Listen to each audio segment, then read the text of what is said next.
में दो चीज हो रहा है, आपको मैं फिर बताता हूँ। जोशीमठ ऐसे हाइट में है और डाउन स्लोप में जी। आपका बहुत सारी मकान रेस्टोरेंट हुआ है, और ऐसे आपका रिवर फ्लो होकर के आ रहा है जो अलकनंदा है।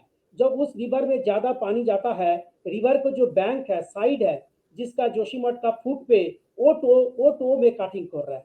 एंड उसके वजह से क्या हो रहा है, कुछ पानी कभी अंदर भी घुस जा रहा है, वेदर कट जा रहा है, जी। पानी का जो रॉक है, रॉक का स्ट्रेंथ को घटा दे रहा है। रॉक ऊपर से एक बहुत सारा हेवी कंस्ट्रक्शन बिल्डिंग जो हुआ है उसको सस्टेन करने के लिए जो उसका कैपेबिलिटी था, because of the weathering, because of the losing of some of the strength, shear strength जिसको हम कहते हैं, वो सब घट रहा है, कम रहा है। एंड उसके वजह से ऊपर से जितना लोड आ रहा है वो उसको सस्टेन सहन नहीं पा रहा है, एंड उसके वजह से वो सिंक हो रहा है। This is one factor.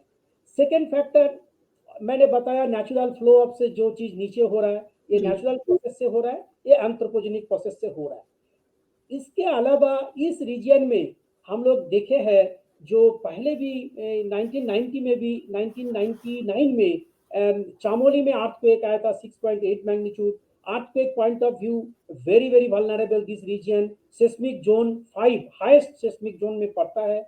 और इस रीजन में because of all this slope region, slope instability है, पानी घुस जाता है अंदर में। पानी घुसने के बाद उसमें एक प्लेन ऑफ वीकनेस पैदा करता है, जिसके ऊपर से सब गिरने का और ग्रेविटेशनल फोर्स में नीचे आने का संभावना बहुत इंक्रीज हो जाता है।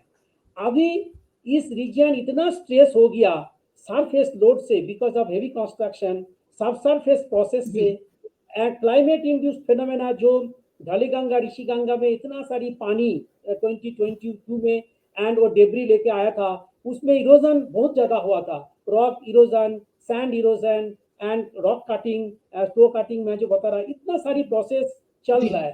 तो वो जो जिसके ऊपर जोशीमठ खड़ा है, वो पूरा एरिया आपका सब सरफेस से भी स्ट्रेस हो रहा है, सरफेस लोड से भी स्ट्रेस हो बिल्कुल। रहा है, क्लाइमेट इंड्यूस्ड फेनोमेना भी स्ट्रेस कर रहा है। तो इसके वजह से ये फ्रेजिलिटी पहले से ही मालूम है, हिमालयन रीजन वेरी फ्रेजिबल है, इसका इकोसिस्टम को हम लोग को मेंटेन करना चाहिए। लेकिन इतना सारी फैक्टर एक साथ में आने के बाद कुछ खनन का काम भी हुआ है, जिसमें टनल कंस्ट्रक्शन होता है, रोड कंस्ट्रक्शन होता है, जिसमें से अगर सही तरह से साइंटिफिक मेथड फॉलो किया जाता है तो उसके ऊपर इम्पैक्ट जितना पड़ता है, अगर वहां पर नॉन साइंटिफिक वे में वो कटिंग करे इधर रोड के लिए और टनल के लिए, तो हिमालय के ऊपर थोड़ा सा प्रभाव, थोड़ा सा इम्पैक्ट ज्यादा होता है, इस रीजन के ऊपर ज्यादा होता है। वो बहुत तरह एक्टिविटीज एक साथ में प्ले किया है इस रीजन में।